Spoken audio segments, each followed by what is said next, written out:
Salut, salut. Alors, on est le 11 décembre.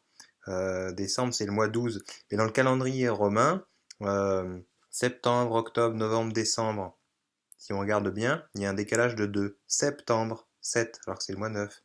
Octobre, 8, oct. Nov, 9. Décembre, dec, décimal, 10. Bon, bref. Donc, c'est le mois 10, c'est le mois 12. Allez, on fait la moyenne, hein. Tout le monde est content. Donc, on est le mois 11. Et puis regardez, je prends mon horloge astronomique, il est 11h11 et c'est la vidéo 11. Alors le 11, c'est deux barres évidemment, c'est deux barres et donc on passe à l'intérieur de ces deux barres. Donc on peut considérer que le 11 c'est une porte. C'est une porte. Donc on passe, voilà. On passe quelque chose. Peut-être on a compris quelque chose. En tout cas, moi je voulais vous partager un truc que j'ai compris grâce aux livres et puis à des vidéos de Frank Lopvet. Lopvet.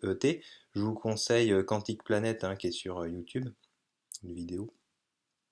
Je me suis rendu compte que voilà, je me fourvoyais un peu dans une quête spirituelle où je ne voulais faire grandir et je ne voulais que voir la part de moi généreuse, rayonnante, en oubliant que je pouvais être radin ou un gros con.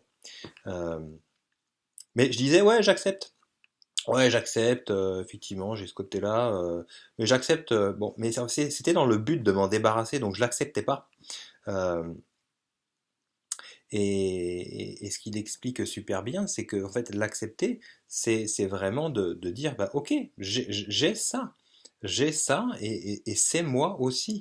Et, euh, et je me rendais compte qu'en fait, bah, j'avais tout le temps une caméra, vous voyez, un autre personnage derrière, hein.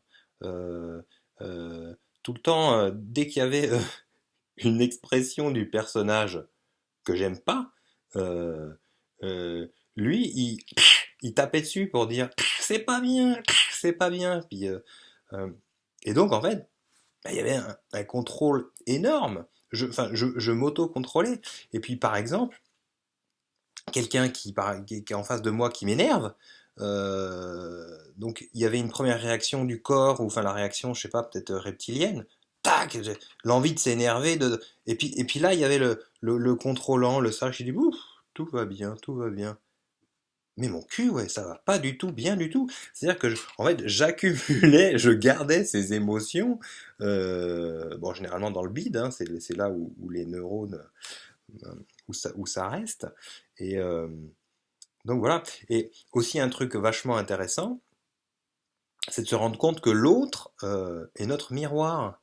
C'est-à-dire que je vois que, bah tiens, telle personne, ah, mais il m'énerve là, il est dans mon dos et il veut me contrôler, il veut me dire comment faire et il m'explique. Et pourquoi ça m'énerve à ce point-là?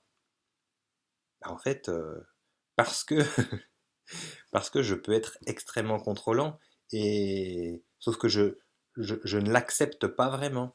Où j'en étais pas conscient à ce point-là.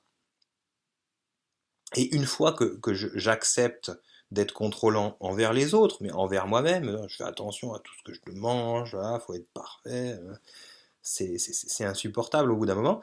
Et à partir du moment où je le reconnais vraiment, je dis ok, ok, je suis contrôlant. Euh, mais cette part qui était à l'extérieur et qui m'énervait, quand je reconnais qu'elle est à l'intérieur, eh bien, bah déjà, je ne vais plus être énervé par quelqu'un qui veut me contrôler, et en fait, je vais même plus le rencontrer dans ma vie. Je vais même plus le rencontrer dans ma vie, et à ce moment-là, en fait, eh bien, j'ai été, comment dire, j'ai récupéré une partie de moi que je considérais comme non existante en moi, cette part contrôlante. Il y a eu le même cas avec un jeune, je me disais, waouh, il cherche vraiment une mère, il est complètement paumé, il a besoin qu'on le prenne dans ses bras, qu'on lui dise quoi faire. J'avais vraiment envie de le claquer. Puis quand je me suis dit, bon, je crois que c'est moi le petit garçon. Alors, bon, bah, je me suis fait plein de petits câlins, et puis je continue d'ailleurs. Donc voilà. Et ben ne croyez surtout pas tout ce que je raconte, hein. Expérimentez-le.